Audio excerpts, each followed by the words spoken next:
No momento em que percebi que meu marido havia deliberadamente colocado outra criança na frente do nosso filho na emergência, enquanto o Theo convulsionava nos meus braços, seu corpinho arqueando e tremendo, seus lábios ganhando um tom errado de azul, algo dentro de mim não apenas quebrou, ele se calcificou, como um osso se reformando depois de uma fratura, mas mais duro, mais frio, e nada parecido com o que era antes. Eu volto sempre àquele momento no corredor do hospital, as luzes fluorescentes zumbindo no teto, o cheiro de limpador industrial e algo antisséptico por baixo de tudo, e o peso do Theo nos meus braços, parecendo ao mesmo tempo impossivelmente pesado e assustadoramente leve, e o Renato não estava lá. O Renato estava mais adiante no corredor, em outro box, segurando a mão de uma menina de 6 anos que não era sua filha, que não era nosso filho, que era a filha da mulher com quem ele dormia, havia só Deus sabe quanto tempo. Eu ainda não sabia de nada disso. Eu só sabia que meu filho precisava de um médico e que meu marido tinha desaparecido. Mas deixe-me voltar um pouco, porque para entender como chegamos àquele corredor, você precisa entender os 24 anos antes dele. Eu me casei com o Renato Figueiredo no final de junho, no verão depois que nós dois nos formamos na USP. Eu tinha 28 anos, o que parece jovem agora que tenho 52, mas na época parecia absolutamente antigo. Eu tinha voltado para fazer mestrado em ciência da computação depois de um ano sabático, e a maioria das minhas amigas já estava casada há 2 anos. O Renato era engraçado, estável, e tinha um jeito de olhar para você como se fosse a única pessoa na sala lotada.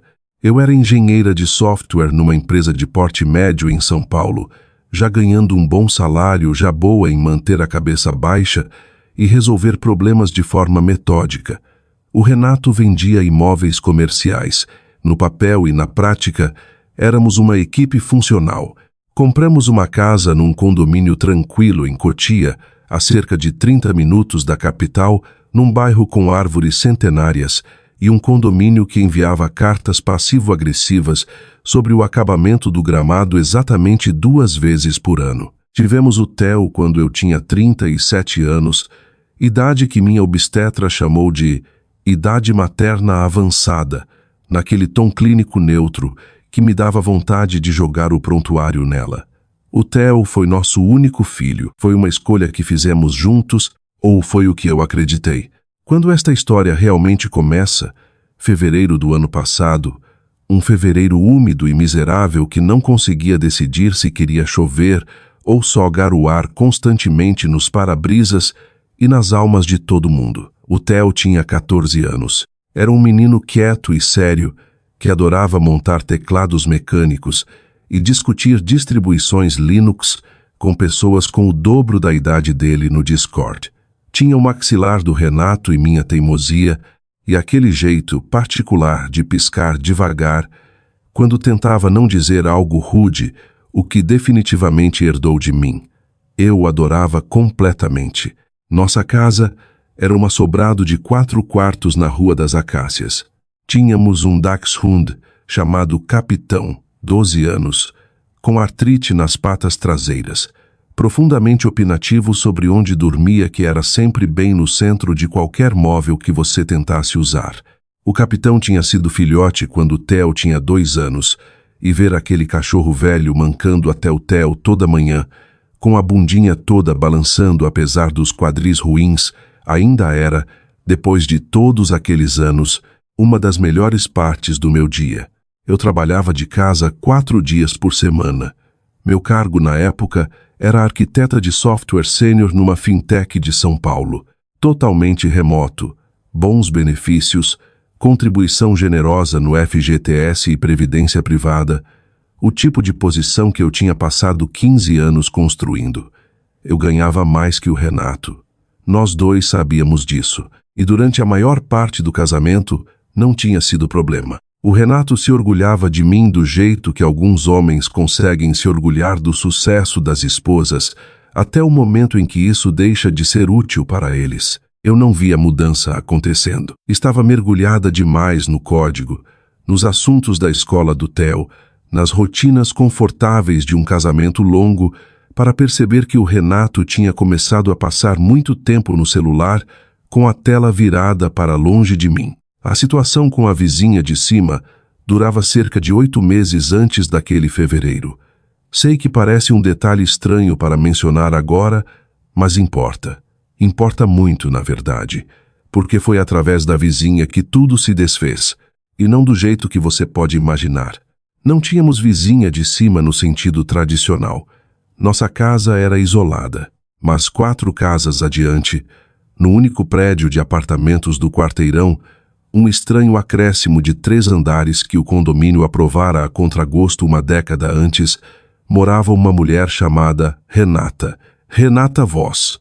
Ela tinha 39 anos, recém-divorciada, e uma filha de 6 anos chamada Sophie, que o Renato aparentemente estava mentoreando num programa de futebol infantil que ele se voluntariara.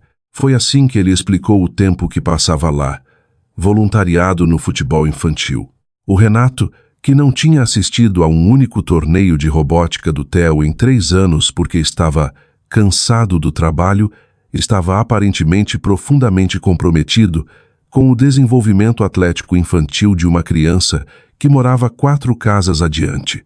Quero ser precisa sobre o que eu sabia versus o que eu suspeitava naqueles primeiros meses, porque acho que isso importa para entender como me comportei e como não agi mais cedo.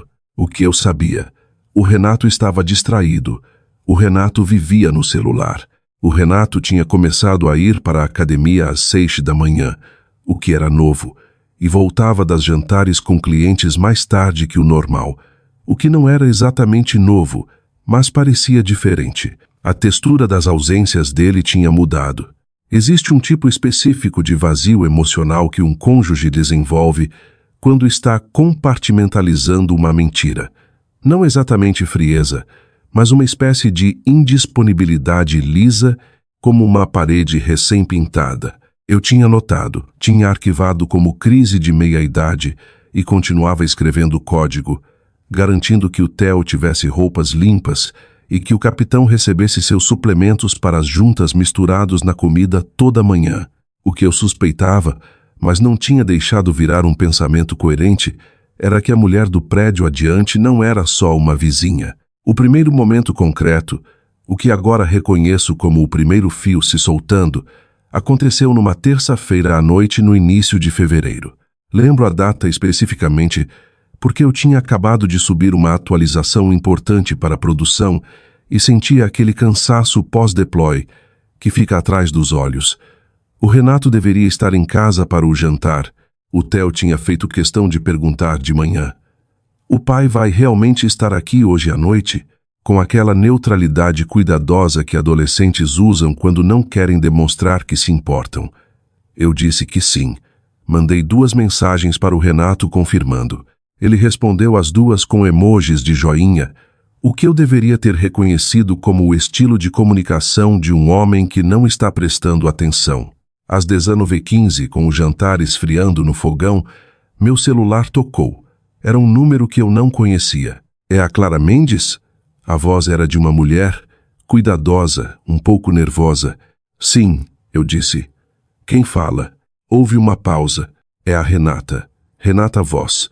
Moro no prédio adiante de vocês. Acho que precisamos conversar." Eu me lembro da sensação no peito quando ela disse o nome. Não exatamente surpresa, mas como a sensação de uma chave entrando numa fechadura que você nem sabia que existia. O capitão levantou a cabeça grisalha do sofá e me olhou com aqueles olhos escuros e líquidos. E eu me sentei bem devagar no banco da cozinha. "Está bem", eu disse. Minha voz saiu completamente calma. 24 anos de casamento, 24 anos resolvendo problemas, 24 anos debugando sistemas às 3 da manhã. Eu recorri à compostura do jeito que sempre fazia. "Me conta." Ela não me contou tudo naquela noite. Contou pedaços. Contou que o Renato vinha à casa dela regularmente havia quase 1 ano.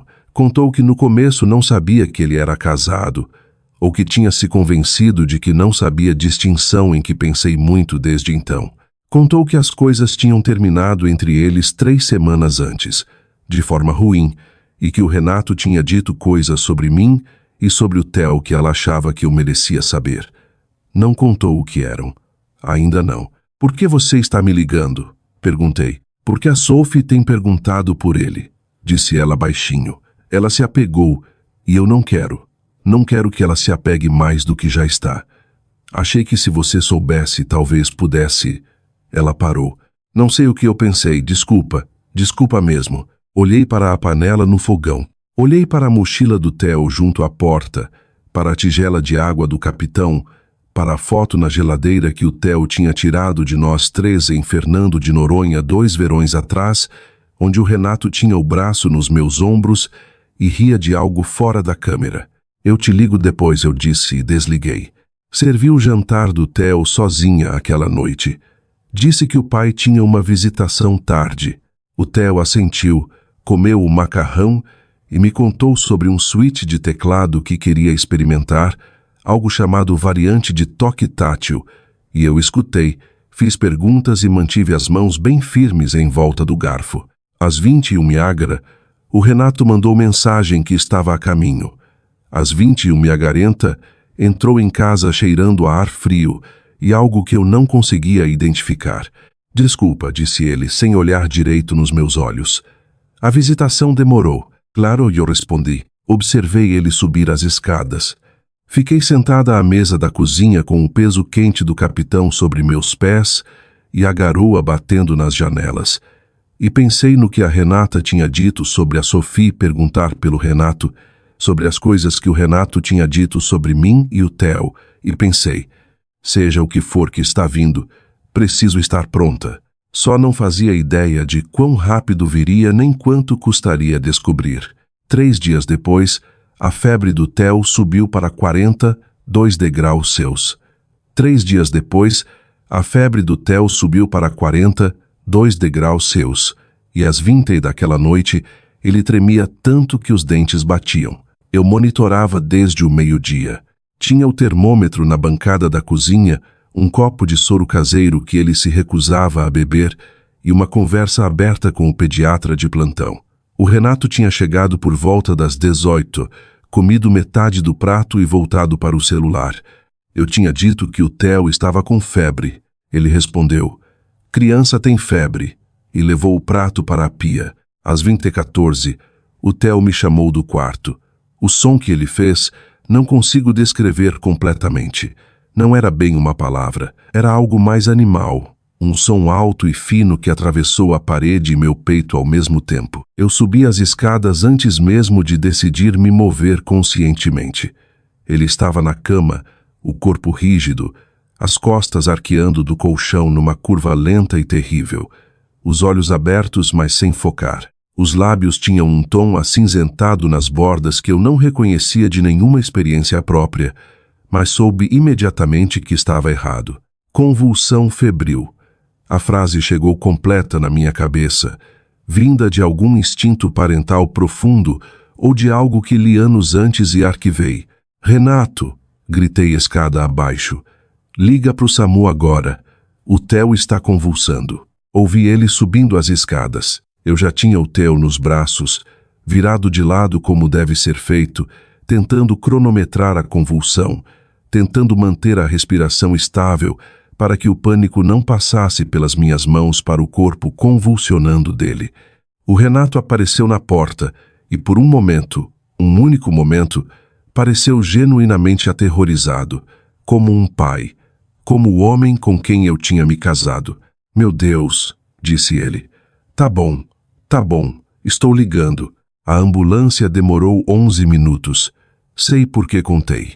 Fiquei sentada no chão do quarto do Theo, com o corpo trêmulo do meu filho aninhado contra mim, olhando os segundos no celular, falando com a atendente do SAMU, no que só consigo descrever como minha voz de debug. Calma, precisa, observacional. A convulsão durou 4 minutos e 20 segundos. Quando os paramédicos entraram pela porta, já tinha parado. Mas o Theo estava mole, com os olhos vidrados, queimando de febre, e eu estava encharcada de suor que não era meu. O Renato foi na ambulância conosco. Naquele ponto, eu ainda estava em modo de emergência. Sem espaço para nada além do Theo, seus sinais vitais, a voz do paramédico, o chacoalhar da maca. Não notei nos primeiros minutos na emergência que o celular do Renato estava tocando. Não notei ele se afastando para atender enquanto uma enfermeira de triagem me perguntava sobre o histórico médico do Theo. Eu respondia sobre a última refeição, o cartão de vacinas, se ele já tinha tido convulsão febril antes. Não, primeira vez. Ele tem 14 anos. Nunca aconteceu antes.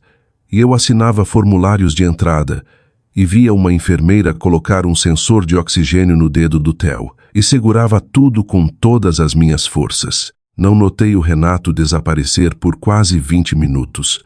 Quando finalmente olhei para cima e ele não estava mais ao meu lado, assumi que tinha ido para a sala de espera, ou ao banheiro, ou pegar água. O Theo tinha sido transferido para um box e estava conectado a um monitor. Temperatura agora em 39,5 graus, os fluidos intravenosos já fazendo efeito. Ele estava consciente, grogue, e ficava perguntando se o capitão estava bem, o que partia meu coração de um jeito muito específico que só pais de adolescentes doentes entendem. O capitão está bem, filho, eu disse. Está em casa. Está bem. Você se concentra em você. Minha cabeça dói. Eu sei. O remédio vai ajudar. Você consegue apertar minha mão? Ele apertou minha mão. O aperto estava fraco, mas estava lá. Fui procurar o Renato 30 minutos depois, porque precisava de alguém para ficar com o Theo enquanto eu falava com o médico plantonista no corredor. Saí do box do Theo, virei à esquerda em direção à sala de espera e vi o Renato. Ele não estava na sala de espera. Estava num box 2 cortinas adiante do Theo. A cortina estava meio aberta e ele estava de pé ao lado de uma maca, e naquela maca havia uma menininha com tranças escuras enrolada num cobertor de hospital. E ao lado da maca estava Renata Voss. Parei de andar. As luzes fluorescentes zumbiam. Alguém mais adiante no corredor chorava baixinho, e um monitor em algum lugar apitava num ritmo constante de paciente. E eu fiquei completamente imóvel naquele corredor e observei meu marido estender a mão e afastar o cabelo do rosto daquela menininha com a gentileza que não demonstrava para nosso filho havia 3 anos. Sophie, a filha da Renata. Sophie, 6 anos. A filha da mulher que tinha me ligado 5 dias antes para pedir desculpas. Não sei quanto tempo fiquei ali. O suficiente para uma enfermeira que passava a me olhar e perguntar se eu precisava sentar. Eu disse não. Virei e voltei para o box do Theo. Sentei na cadeira de plástico ao lado da cama dele e segurei sua mão novamente. Mãe? A voz dele ainda estava enevoada. Você está bem? Estou bem, eu disse. Estou bem aqui. O que entendi naqueles minutos sentada ao lado do meu filho, enquanto meu marido estava 2 boxes adiante com outra mulher e outra criança, foi isto. O Renato não tinha simplesmente desaparecido num momento de crise. Ele tinha feito uma escolha. A Sophie estava na emergência aquela noite. Por quê? Eu ainda não sabia. Descobriria depois que era uma reação alérgica grave a algo que tinha comido numa festa de aniversário, e quando a Renata ligou para o Renato enquanto estávamos na ambulância, ele decidiu que a emergência dela e a do nosso filho eram prioridades concorrentes. Pesou as duas e andou por aquele corredor. A médica plantonista me encontrou por volta das 23. Era uma mulher compacta, com quase 50 anos, Yolanda Park, com aquele tipo de calma focada que vem de anos entregando informações difíceis em doses controladas. Ela explicou que o Theo tinha sofrido uma convulsão febril complexa, que a febre tinha subido alto o suficiente para desencadear, que queriam mantê-lo em observação durante a noite e fazer alguns exames de sangue, e que, embora essas convulsões fossem assustadoras, elas não necessariamente indicavam uma condição grave subjacente. Foi completa, clara e gentil. Também disse: seu marido está disponível. Gostaria de falar com os 2 pais. Ele... Comecei. Ele saiu um pouco. Eu resolvo. Doutora, Adra. Park me olhou por um momento com uma expressão que não consegui ler direito. Claro, disse ela. O Renato voltou para o box do Theo por volta da meia-noite. A essa altura, o Theo dormia. O peito subindo e descendo de forma regular, a cor melhor, o monitor mostrando uma linha verde estável. O Renato estava pálido e cansado, e tinha a expressão específica de um homem que sabe que fez algo indefensável e está calculando se vai vir à tona. Como ele está? Perguntou o Renato bem baixinho. Estável, eu disse. Vai ficar à noite. Adra. Park explicou tudo. Ótimo, ele suspirou. Ótimo. É que a Sophie teve uma reação. Ela também estava na emergência. A Renata ligou e ela estava sozinha e eu pensei. Não, eu disse. Ele parou. Não explica para mim agora, eu disse. Não vou ter essa conversa no quarto onde nosso filho está dormindo. O Renato assentiu. Sentou na segunda cadeira. Nenhum de nós falou por muito tempo. Quero ser honesta sobre o que senti naquelas horas. Não foi a raiva quente e cegante que você pode esperar. Foi algo mais frio e mais estrutural. Como ver uma parede de sustentação rachar e saber que o teto ia cair e começar bem quietinha a pensar onde ficar quando isso acontecesse. Pensei na ligação da Renata. Pensei nas coisas que ela disse que o Renato tinha falado sobre mim, sobre o Theo, que ela ainda não tinha compartilhado completamente. Pensei no jeito como ele afastou o cabelo da Sophie. Pensei nos 3 torneios de robótica que o Theo participou e que o Renato não foi. Pensei na previdência privada que eu vinha completando por 15 anos e na casa da Rua das Acácias e em cujo nome estavam quais contas. Não dormi aquela noite.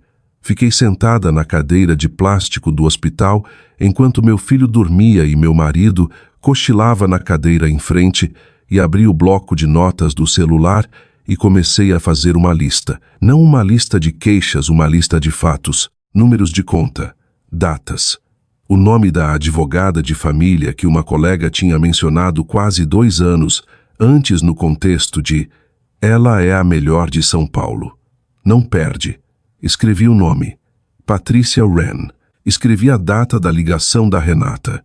Escrevi a data daquela noite e o tempo em que o Renato esteve ausente do box do Theo e aproximadamente quanto tempo ficou na cortina da filha da Renata.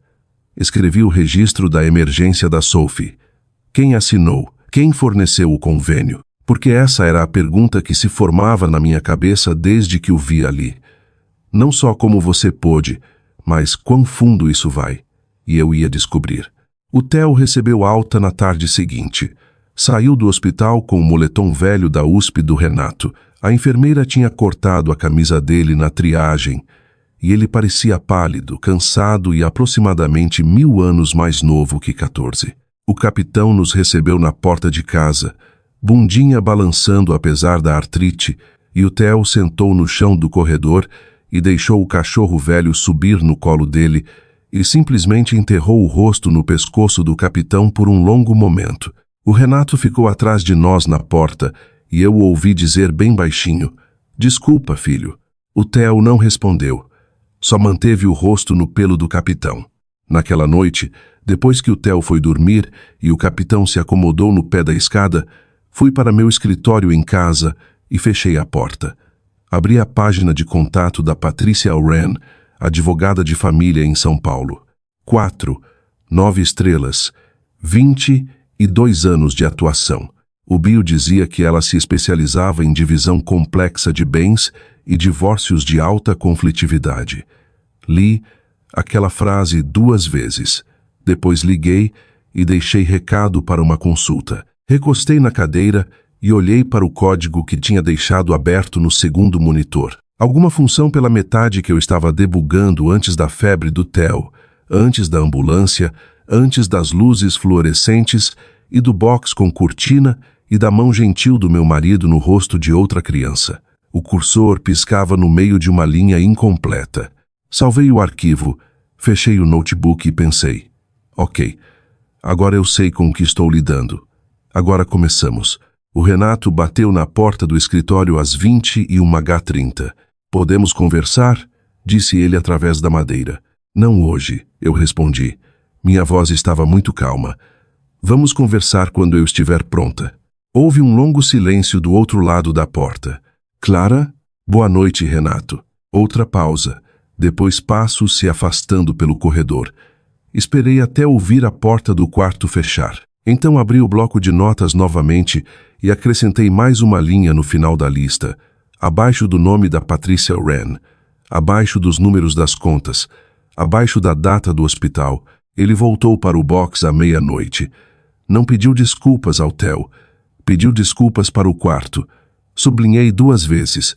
A Patrícia Wren tinha um escritório de esquina no 14 grau, andar de um prédio no centro, que cheirava a bom café e dinheiro discreto. Ela tinha 61 anos, cabelo prateado, óculos de leitura empurrados na testa e aquele tipo de quietude que dizia que ela já tinha ouvido todas as versões de todas as histórias e não ia se abalar com a sua. Sentei em frente a ela 3 dias depois que o Theo voltou do hospital com uma pasta de anotações impressas e a galeria de capturas de tela do meu celular organizada em pastas por data e contei tudo. Ela escutou sem interromper. Quando terminei, virou 2 páginas no bloco e disse: o registro da emergência. Você descobriu quem assinou a Sophie Voss. Foi o Renato, eu disse. Ele usou nosso convênio, nosso plano familiar. A sala ficou muito quieta por um momento. Ele listou ela como dependente? Listou como familiar, relação, outro. Deslizei o documento impresso pela mesa. Tinha pedido uma cópia dos registros de entrada pelo portal do hospital, citando meu direito como titular da apólice. Levou 48 horas e um e-mail muito específico para o setor de faturamento.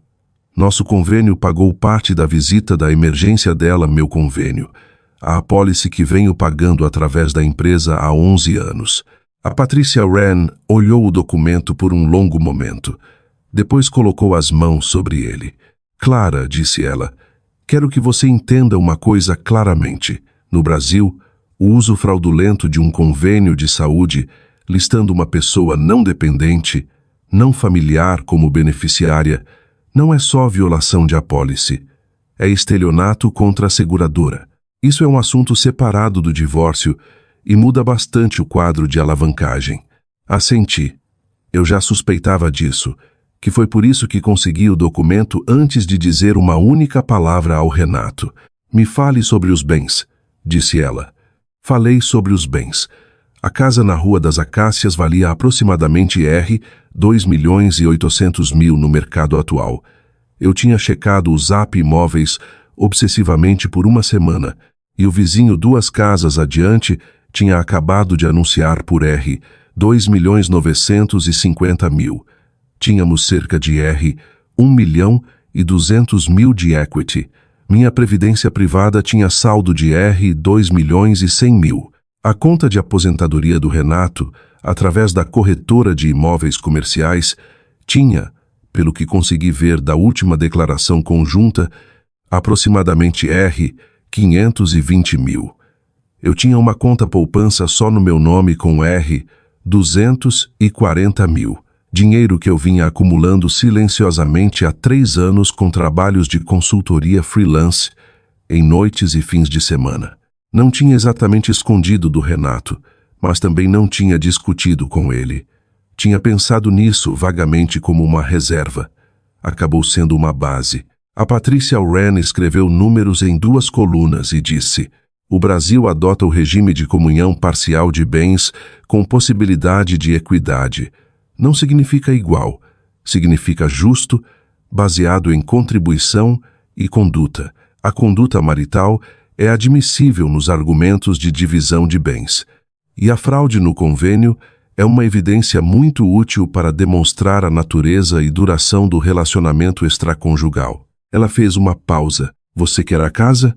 Quero que o Theo termine o ensino médio no quarto dele, eu disse. Então vamos lutar pela casa. Saí daquele prédio para uma tarde cinzenta de fevereiro, sentindo algo que não esperava sentir. Clareza. Não felicidade, não vingança, só clareza. Do jeito que o ar fica depois de uma chuva longa, quando tudo está molhado e frio, e não há mais nuvens fingindo ser céu. Dirigi para casa, fiz o jantar, sentei com o Theo enquanto ele comia, observei ele cutucar a comida e pensei em como fazer o que viria em seguida sem explodir o mundo dele mais do que já tinha sido explodido. O Renato chegou em casa às 19h. Tinha ficado cada vez mais cauteloso comigo desde o hospital. Não exatamente arrependido, mas cauteloso, como um homem que sabe que está pisando em gelo fino, mas ainda não ouviu o estalo. Colocou as chaves no balcão e perguntou como o Theo estava se sentindo. Melhor, eu disse. O consultório da Dra. Park ligou. Retorno na quinta.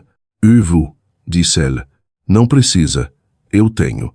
Mantive a voz estável. Ele me olhou por um momento com uma expressão que reconheci. Era a expressão que usava quando queria dizer algo e calculava se era o momento certo. Ele calculava tudo agora. Toda a troca tinha virado uma negociação que ele achava que só ele conduzia. Clara, disse ele, por favor, eu sei que isso não é. Eu só acho que precisamos conversar sobre tudo. Vamos conversar, eu disse. Em breve. O confronto que eu vinha construindo aconteceu num sábado. O Theo estava na casa do amigo Marcos. Eu tinha arranjado isso especificamente, sem dizer o motivo. Só que a mãe do Marcos tinha convidado ele para trabalhar num projeto e que estava tudo bem. O capitão dormia no sofá. Eu tinha feito café. Coloquei 2 canecas na mesa da cozinha, talvez um detalhe doméstico estranho para o que estava prestes a acontecer. Mas eu queria estar sentada e queria ele sentado na minha frente e ter algo para fazer com as mãos em porta. O Renato desceu às 9h30 com roupa de fim de semana e parou quando me viu à mesa com a pasta na frente. Senta, eu disse. Ele sentou.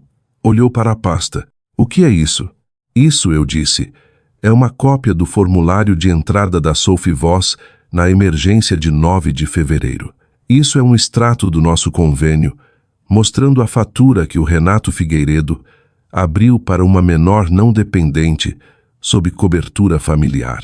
Isso é o registro de 4 transferências PIX da nossa conta conjunta para uma conta registrada no nome de Renata Voss, totalizando R$ 10.200 nos últimos 8 meses.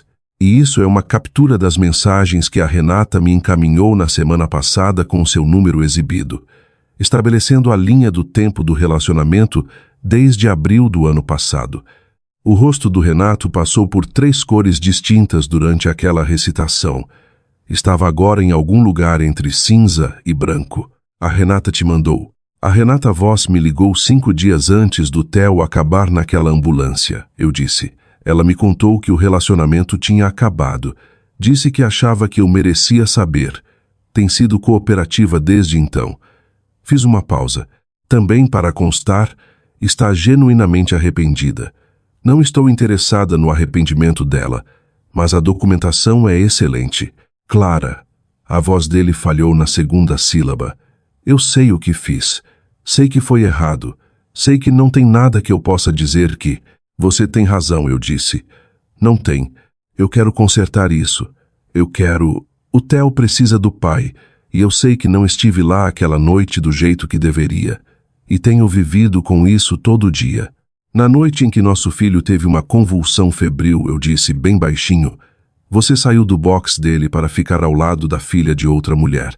Usou nosso convênio para pagar a emergência dela. Você vem transferindo dinheiro da nossa conta conjunta para ela há 8 meses. Olhei direto para ele. Você não cometeu um erro, Renato. Você fez uma série de escolhas. Escolhas sustentadas, deliberadas e documentadas. E então a febre do nosso filho subiu, e você escolheu novamente. O silêncio que se seguiu foi a coisa mais barulhenta que já ouvi. Eu te amo, disse ele. Saiu rouco. Eu sei que você acredita nisso, eu disse. Acho sinceramente que você acredita, mas passei 24 anos construindo algo com você, e você usou a noite em que nosso filho convulsionava nos meus braços para decidir que outra criança, uma criança sem nenhuma obrigação legal sua, uma criança com quem você criou um relacionamento através de engano, precisava mais de você. Levantei e peguei a pasta. O escritório da Patrícia Wren vai entrar em contato com seu advogado na segunda. Já a contratei. A casa fica, o Theo fica. Isso não é negociável. O Renato também se levantou, e por um momento achei que ele fosse argumentar ou chorar, ou fazer algo que exigisse que eu navegasse os sentimentos dele por cima dos meus. Em vez disso, ele só ficou ali, e pareceu, pela primeira vez em não sei quanto tempo, exatamente o que era. Um homem que tinha feito suas escolhas e agora vivia dentro delas. "O Theo sabe?" perguntou. "Ainda não. Vamos contar juntos, de forma apropriada para a idade, quando minha advogada orientar que é o momento certo." Peguei minha caneca de café. "Ele sabe que você não esteve lá quando ele precisou. Descobriu isso sozinho. Não me perguntou sobre isso porque tem 14 anos e está te protegendo, que é a coisa mais dolorosa que já vi ele fazer." O Renato sentou novamente. Colocou os cotovelos na mesa e o rosto nas mãos, e eu ouvi soltar um longo suspiro instável. Não o consolei. Peguei meu café e fui para o escritório e fechei a porta. O divórcio durou 9 meses. A Patrícia Wren foi, como anunciado, muito boa. A parte da fraude no convênio nunca virou queixa formal. Virou instrumento de negociação exatamente como eu pretendia. O advogado do Renato, um homem razoável chamado Gil Abernathy, que parecia genuinamente constrangido com a situação, recomendou logo no início que o Renato não contestasse os pontos principais. Ele não contestou. Fiquei com a casa. Fiquei com o equity.